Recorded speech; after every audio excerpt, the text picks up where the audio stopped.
সরকারি কর্মচারীদের মুখে হাসি, নবম পে স্কেল নিয়ে সরকারের বড় ধামাকা, আজই এলো চূড়ান্ত ঘোষণা। আজকের বিশেষ সংবাদে আপনাদের স্বাগতম।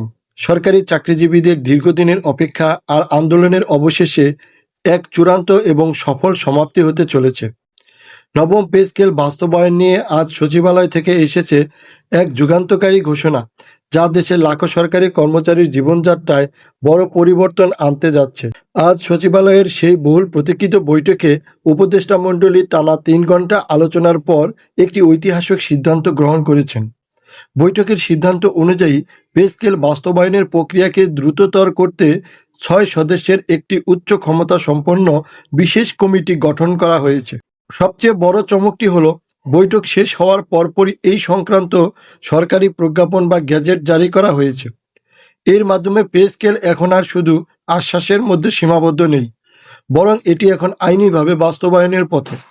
এই ৩ ঘন্টার বৈঠকে প্রতিটি পদের বেতন কাঠামো এবং গ্রেড নিয়ে চুলচেরা বিশ্লেষণ করা হয়েছে। বিশেষ করে বর্তমান বাজার দরের সাথে সঙ্গতি রেখে কিভাবে নিম্ন ও মধ্যম গ্রেডের কর্মচারীদের বেতন বাড়ানো যায় সেদিকেই সবচেয়ে বেশি গুরুত্ব দেওয়া হয়েছে।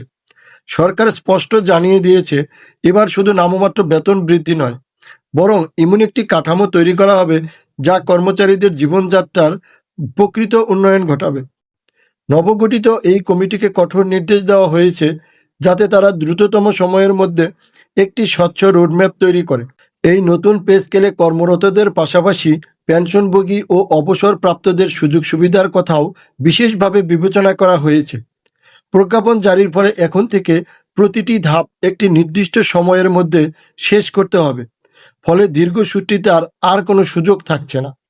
আজকের এই দিনটি বাংলাদেশের প্রশাসনিক ইতিহাসে একটি মাইলফলক হয়ে থাকবে। এই ধরনের পে স্কেল সংক্রান্ত যে কোনো খবর সবার আগে পেতে আমাদের চ্যানেলটি এখনই সাবস্ক্রাইব করে রাখুন।